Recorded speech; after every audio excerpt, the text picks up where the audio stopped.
Hello, I'm Phil Harvey. And I'm Fiona Graham. And welcome to the light recap for the work week that ended Friday, August 13th.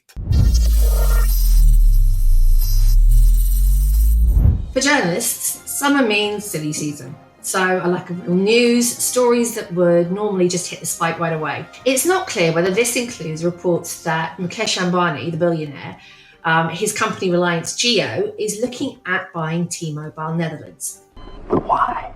Parent Deutsche Telekom is looking for around 5 billion euros, so that's about $6 billion. And Jio does have deep pockets. An EU telco acquisition would certainly be a first for an Indian operator. Now, rival Airtel is active in Africa, but these are very similar markets to India. So you have a much bigger sort of group of lower value individuals and a gaping digital divide. So it could be that the operator, so Reliance Jio in this case, could end up tilting at windmills in an unfamiliar environment. Dutch courage may be required. She's got to get herself through the windmill. Here she goes. Oh! Roaming fees have returned to the UK.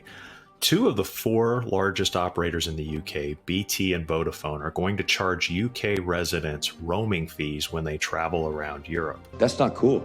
Roaming fees haven't been a thing in the UK since 2017. The EU did away with them, but then, you see, Britain exited the EU. I wish somebody would come up with a shorter way to say that. That's a good one. Anyway, the new roaming fees aren't astronomical and they are capped, but they still are extra fees for doing what a normal mobile user has grown accustomed to doing. And they do add up quickly, especially for families and small business owners who have to travel for work. Mobile operators had long ago promised not to charge roaming fees in Europe, but those promises are now invalid because they would like some more of your money, please. Well, they did say please.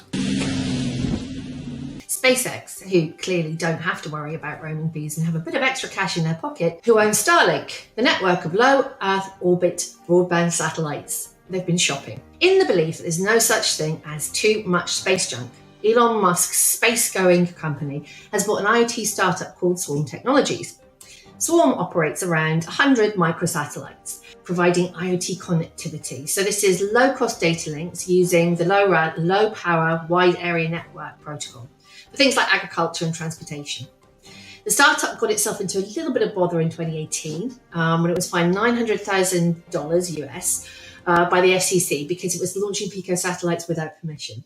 You can't do that. You have Why to go. can't I do that? Meanwhile, Starlink rival and resurrection specialist OneWeb has landed another hefty chunk of change. South Korean chaebol Hanwha Systems has ponied up about $300 million for a seat on the board.